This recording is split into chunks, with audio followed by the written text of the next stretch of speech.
Morning students. जैसा कि हम चैप्टर फर्स्ट अपनी पिछली वीडियो में कर रहे थे और हमने मैनेजमेंट को कंसेप्ट को समझा कि मैनेजमेंट का कंसेप्ट क्या है। आज हम उसी टॉपिक को आगे बढ़ाते हैं और उसमें हम ये देखते हैं कि मैनेजमेंट की क्वालिटीज़ क्या हैं। एक मैनेजमेंट को, एक ऑर्गेनाइजेशन को क्यों मैनेजमेंट को फॉलो करना चाहिए। तो आज हम पढ़ेंगे कैरेक्टरिस्टिक्स ऑफ मैनेजमेंट या क्वालिटीज़ ऑफ मैनेजमेंट, जो एक मैनेजमेंट के बारे में हमें बताएगी कि मैनेजमेंट किसी भी ऑर्गेनाइजेशन के लिए क्यों ज़रूरी है। ठीक है, क्या क्वालिटीज़ हैं उस मैनेजमेंट में, या मैनेजमेंट को क्यों हमें अपनी ऑर्गेनाइजेशन में अप्लाई करना चाहिए, अपने जीवन में भी इवन अप्लाई करना चाहिए। तो इस मैनेजमेंट की मतलब कि मैनेजमेंट का मतलब क्या है प्रॉपरली किसी काम को करना, हर चीज़ को एक प्लान बनाकर, उस प्लान को एग्जीक्यूट कर कर, उसके अकॉर्डिंगली रिसोर्सेज को कलेक्ट कर कर और उनके अकॉर्डिंगली उनको डायरेक्शन देकर और फिर उस सारे प्लान को देखना कि वो हमारे कंट्रोल में है कि नहीं है, ये मैनेजमेंट है। तो क्या कैरेक्टरिस्टिक्स हैं मैनेजमेंट की, वो आज हम देखेंगे। शुरुआत करते हैं। तो पहली जो कैरेक्टरिस्टिक है वो ये है कि मैनेजमेंट जो होती है वो गोल ओरिएंटेड प्रोसेस है। तो ऑब्वियसली जब हम कल पढ़ रहे थे मैनेजमेंट के कंसेप्ट को, तो हमने पढ़ा कि वो गोल को अचीव करने के लिए की गई एक प्रोसेस होती है, एक प्रक्रिया होती है। तो an organisation has to set a basic goal which are the basic reason for its existence. Organisation क्यों बनी है, क्या कारण है, ये हमें सेट करना पड़ता है और उसी के लिए हमारी एग्जिस्टेंस है। मैनेजमेंट हमारी हेल्प करती है उन गोल को अचीव करना। तो मैनेजमेंट यूनाइट द एफर्ट, जो लोग हमारे साथ जुड़े हुए हैं उनके एफर्ट को, उनकी उनकी जो प्रोडक्टिविटी है उसको, अलग अलग इंडिविजुअल की, उसको उस ऑर्गेनाइजेशन के बेसिक गोल की तरफ ले जाना और फिर उस गोल को पाना ही क्या है, मैनेजमेंट का काम। तो management is a goal oriented process. Next feature, management is all pervasive. Management हर जगह मौजूद है। तो the activity involved in managing an enterprises are common to all the organization। जो एक्टिविटीज़ हम इसमें करते हैं मैनेजमेंट में, या जो काम हम इसमें करते हैं, वो हर ऑर्गेनाइजेशन पर एप्लीकेबल होते हैं।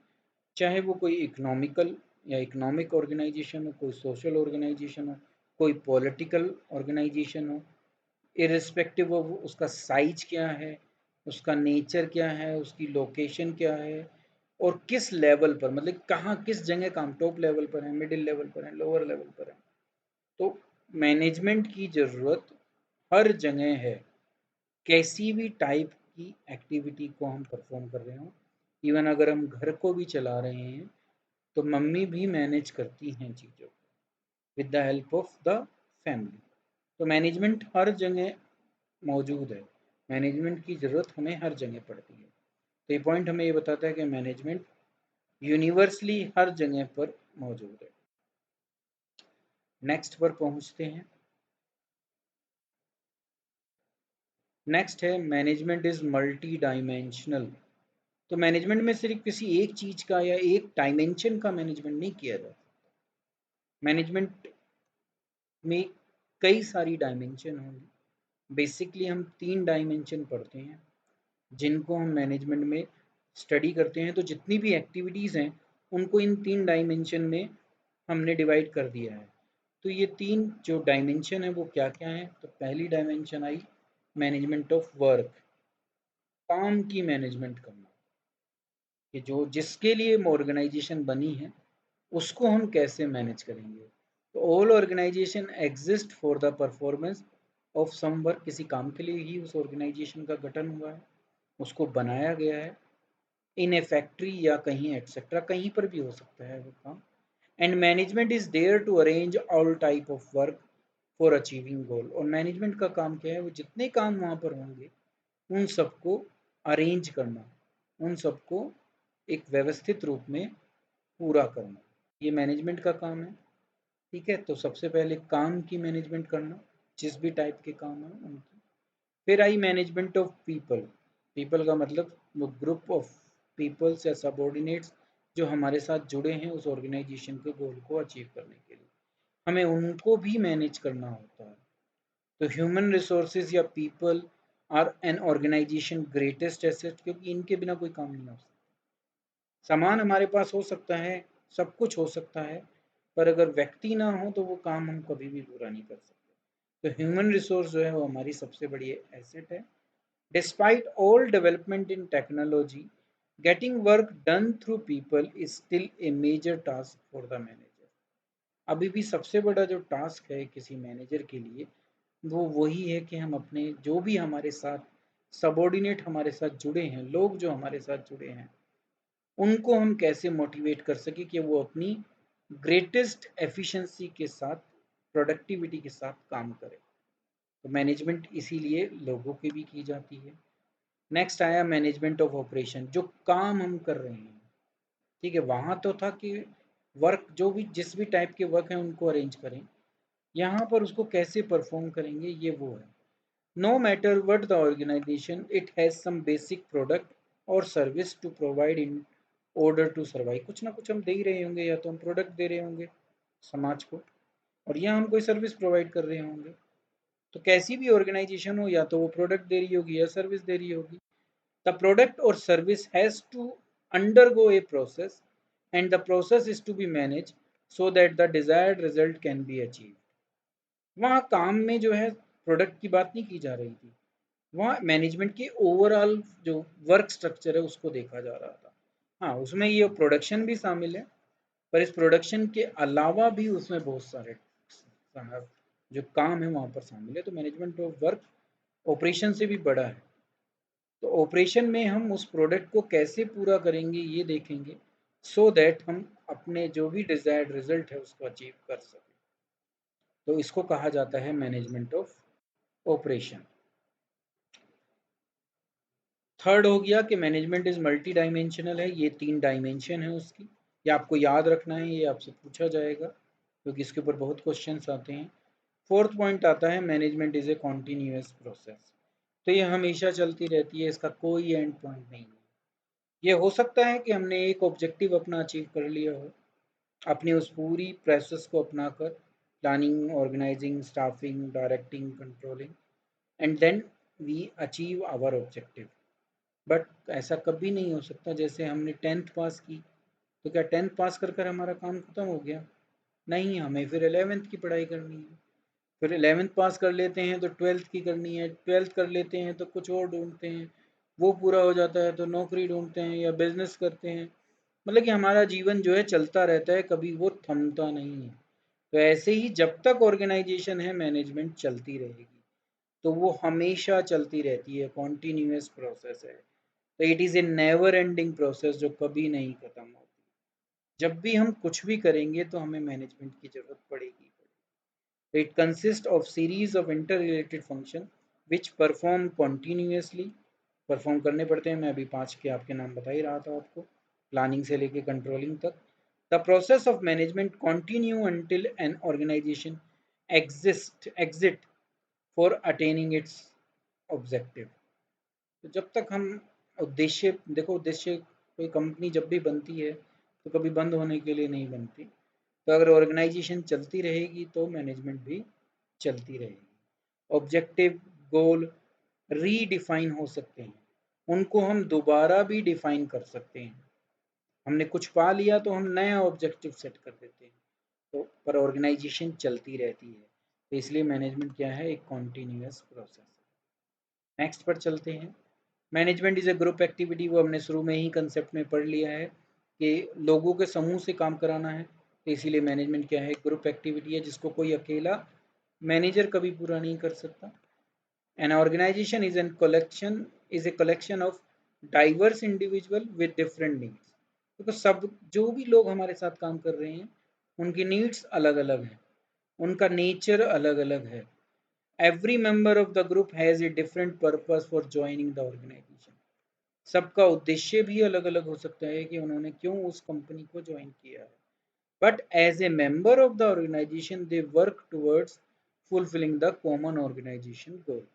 पर जब उनकी बात की जाए कि वो ऑर्गेनाइजेशन में क्यों है, तो वो ऑर्गेनाइजेशन में उस ऑर्गेनाइजेशन के गोल को अचीव करने के लिए हैं, अपने पर्सनल गोल को अचीव करने के लिए नहीं है।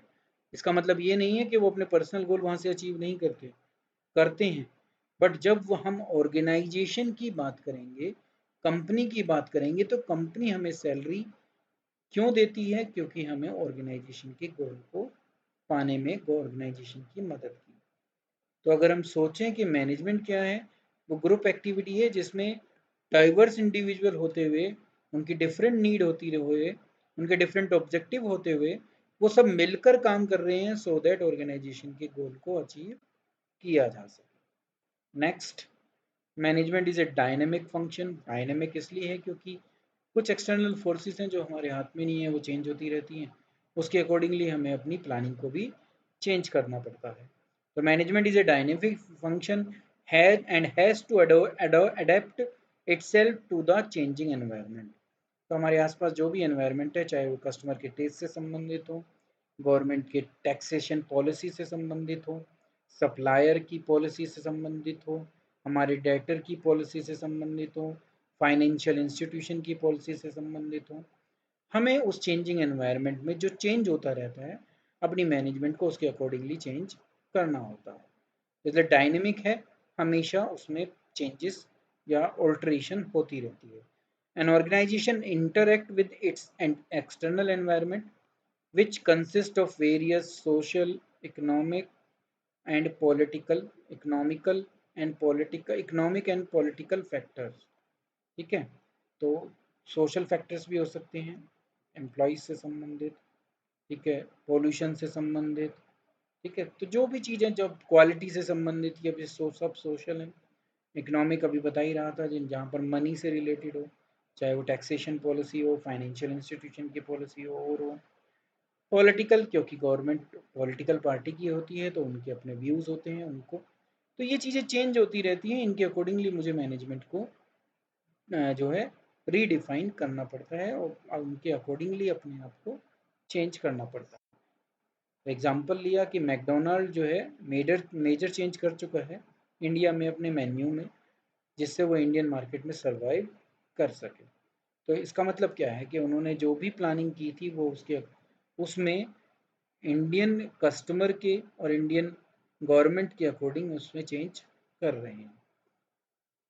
तो ये कुछ फीचर्स थे, कैरेक्टरिस्टिक्स थी, क्वालिटीज़ थी मैनेजमेंट की, जिनको हमें समझना बहुत ज़रूरी था। एक और लास्ट बच गई है, वो है management is an intangible force. Intangible आप लोगों को पता है, जिसको हम देख और छू नहीं सकते। तो आप मैनेजमेंट को कभी देख नहीं पाओगे, कभी छू नहीं पाओगे, हाँ महसूस ज़रूर कर लोगे। जब आप 90% ले आते हो तो आपको पता चलता है कि हाँ मैंने बहुत अच्छी मैनेजमेंट की थी, मैंने जो सोचा था उसके अकॉर्डिंगली काम किया, अपनी हर उस एक्टिविटी को कंट्रोल किया जो मेरे ऑब्जेक्टिव को पाने में कठिनाइयाँ पैदा कर रही थी। तो जब आप उस ऑब्जेक्टिव को पा लेते हो तो आप फील करोगे कि आपकी मैनेजमेंट बहुत अच्छी थी, पर उसको आप देख नहीं पाओगे। देख किसको पा रहे हो? 90%। तो हम एंड रिजल्ट को तो देख पाते हैं कि 20% सेल इंक्रीज हुई, ये तो हमें दिख रहा है, पर कैसे हुई वो नहीं देख पाएंगे। तो वो ही क्या होती है मैनेजमेंट। तो management is an intangible force that can not be seen but it's presence can be felt in the way of the organization functions, like employee are happy, अगर वो खुश हैं तो मैनेजमेंट अच्छा काम कर रही है, टारगेट अचीव हो रहा है तो भी मैनेजमेंट अच्छा काम कर रही है, और जो एग्जांपल मैं आपको दे रहा था वो भी। तो ये 7 कैरेक्टरिस्टिक्स हैं जो एनसीईआरटी में आपको दी गई हैं, वो मैंने अपने एक प्रयास से आप लोगों को समझाने की कोशिश की है, और मुझे लगता है कि आप ज़रूर समझ गए होंगे। तो कैरेक्टरिस्टिक्स ऑफ मैनेजमेंट का टॉपिक इतना ही था। अब जब हम नेक्स्ट क्लास लेंगे तो उस नेक्स्ट क्लास में हम नेक्स्ट टॉपिक को लेंगे। उस नेक्स्ट टॉपिक में भी हम मैनेजमेंट की फर्स्ट चैप्टर के एक आस्पेक्ट को लेंगे,